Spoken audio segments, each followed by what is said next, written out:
ভারতে একটা কথা আছে, যেদিন ম্যাচের শুরুতে আপনার গোল পোস্টে নেয়ার টার্গেট বা অন টার্গেটে রাখা শট পোস্টে লাগবে, ওই দিন বুঝতে হবে দিনটা আপনার না। এবং সেই জিনিসগুলো যেন না হয় সে কারণে ভারতে বার পুজোও করা হয়। মানে স্লোভেনিয়ারটা যদি আমরা দেখি, ফার্স্ট ম্যাচে সেস্কোর একটা শট ছিল, পোস্টে লাগলো। আজকের ম্যাচেও একটা শট গোল পোস্টে লেগেছে। শেষ পর্যন্ত সেটার আফসোসেই তাদেরকে করতে হবে, কারণ এই ম্যাচ থেকে 3টা পয়েন্ট তারা পেতে পারতো। শেষ পর্যন্ত 1 পয়েন্ট নিয়ে তুষ্ট থাকতে হচ্ছে। মিন্টু ভাই, মানে how exciting the match was, মানে দারুণ এক কথায়। ইট ওয়াজ ফ্যান্টাস্টিক ম্যাচ। আপনি ঠিকই বলেছেন যে গোল পোস্টে কিন্তু মিত্রোভিচের একটা লেগেছে। তো ম্যাচটা আসলে ইভেন ম্যাচে ছিল এবং যে ধরনের এক্সপেকটেশন ছিল আপনার স্লোভেনিয়ার সাইড থেকে, যে অর্গানাইজড ডিফেন্স থেকে কাউন্টার অ্যাটাকে যাওয়া, এক্স্যাক্টলি কিন্তু সেরকম একটা সিচুয়েশনেই তারা গোলটা করেছে। গ্রাম পটাটা চিপস নাকি বিস্কুট খেয়ে বুঝে নাও। যদিও এখানে আমি বলবো যে সার্বিয়ার ডিফেন্ডিং, আমরা যেটাকে রেস ডিফেন্স বলি, when you are in attacking, when you are in possession, মানে অপোনেন্ট হাফে। সো রেস ডিফেন্স মানে হচ্ছে when you lose the ball, any time you can lose the ball, then what will be happen, what will be your organisation. গোলের সময় যেটা হয়েছে exactly সেটাই হয়েছে ওইখানে। সো রেস ডিফেন্স, এবং ওই সময় কিছুটা স্লপি ডিফেন্ডিং ছিল এখানে, স্লপি। কারণ হচ্ছে যে আপনাকে বুঝতে হবে, যখনই এই ধরনের একটা টিমের সঙ্গে এই গোলটা যেটা আমরা দেখতে পাচ্ছি, see you lose the ball, then here is sloppy defending, you see, then actually everybody trying to revert to defence, and you see the right full back ইলসনেক, কার্নি সিং, ইউ সি আনমার্ক, পিছন থেকে অনেকটা। So you have to see the ball and you have to see who wants the ball also. এবং এই জিনিসগুলো actually ডিফেন্সটা তৈরি করে ট্রানজিশনে। See attack to defence, how quickly you can revert to defence and how you will deal with the situation.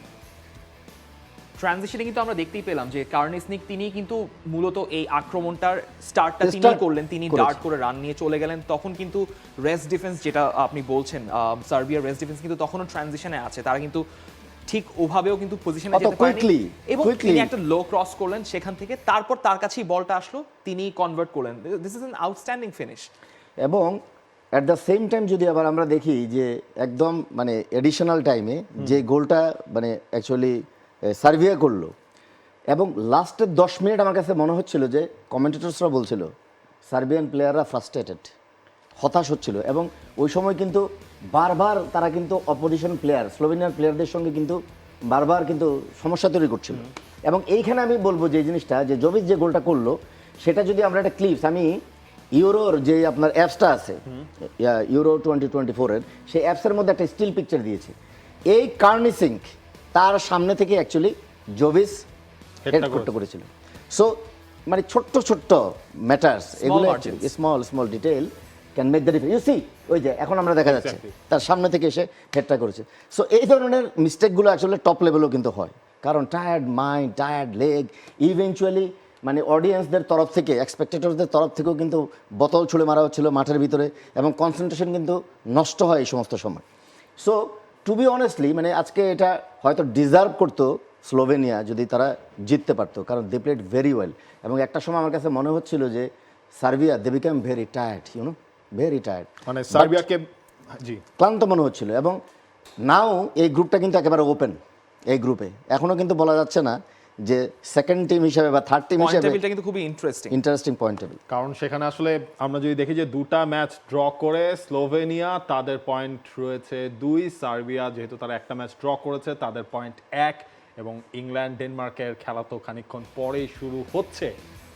এবং Slovenia কিন্তু আসলে ওপরের জায়গাটায় উঠে এসেছে, উপরে জায়গায় উঠে এসেছে। ইনফ্যাক্ট তারা কিন্তু ইংল্যান্ডেরও উপরে চলে যেতে পারতো, জাস্ট লাস্ট মোমেন্টের সেই হেডেড গোল লুকা ইয়োভিচ, যিনি কিনা এই সার্বিয়া এবং স্লোভেনিয়া ম্যাচের যে প্লেয়াররা রয়েছেন, অন অ্যাভারেজে তিনি ওখানকার কিছুটা হলেও খাটো প্লেয়ার।